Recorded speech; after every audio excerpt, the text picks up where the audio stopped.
Dans cette leçon, nous allons répondre à deux questions essentielles, à savoir c'est quoi Linux et qu'est-ce qu'une distribution Linux.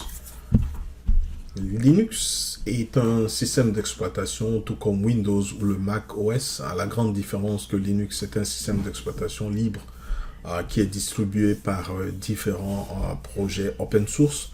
N'importe qui peut télécharger le code source de Linux, le modifier, le compiler comme il le veut. Alors, c'est quoi un système d'exploitation? Un système d'exploitation est un ensemble de logiciels qui gèrent les ressources matérielles de l'ordinateur. Il fournit un environnement dans lequel vos applications peuvent être exécutées. Il constitue l'interface entre les applications et le matériel associé à votre ordinateur.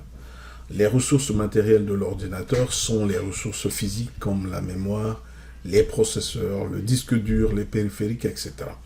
Les applications telles que Chrome, Microsoft Word, les jeux vidéo, etc. passent par le système d'exploitation pour accéder aux ressources matérielles de l'ordinateur. Sans le système d'exploitation qu'on appelle en anglais OS, aucun logiciel ne fonctionnerait sur les ordinateurs.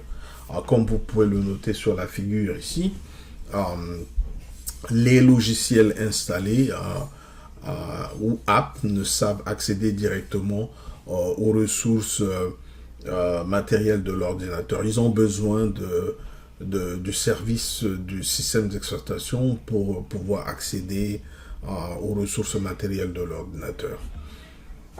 Quand vous achetez un ordinateur en pièces détachées et que vous le montez vous-même à la maison, vous ne pourriez l'utiliser que si vous installiez un système d'exploitation dessus.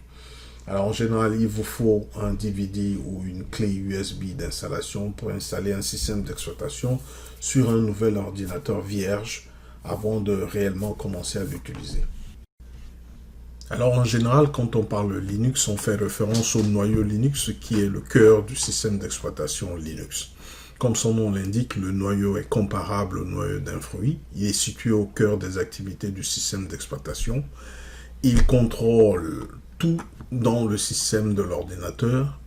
Il facilite les interactions entre les composants matériels et logiciels. Il gère les processus, les demandes d'entrée et sortie des logiciels. Il gère aussi la mémoire, les périphériques tels que les claviers, les moniteurs, les imprimantes, les haut-parleurs, etc. Alors, qu'est-ce qu'une distribution Linux? Une distribution Linux, c'est tout simplement le noyau Linux plus un ensemble de logiciels et d'applications regroupés et distribués ensemble en tant que système d'exploitation unique.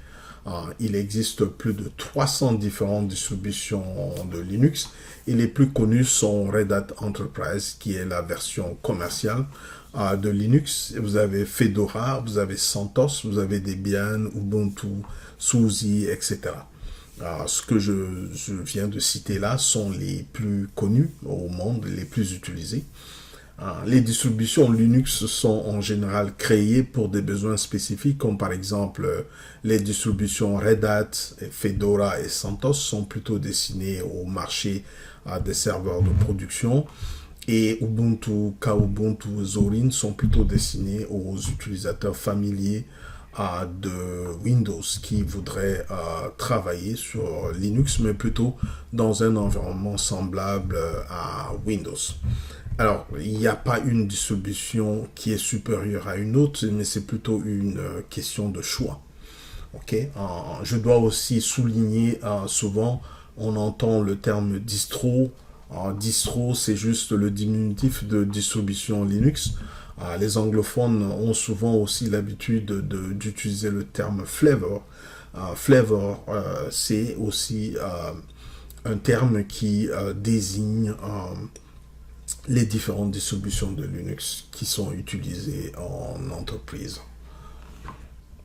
En conclusion, Linux est un système d'exploitation libre et une distribution Linux, c'est plutôt le noyau Linux plus un ensemble de logiciels et d'applications groupés ensemble et distribués en tant que système d'exploitation unique.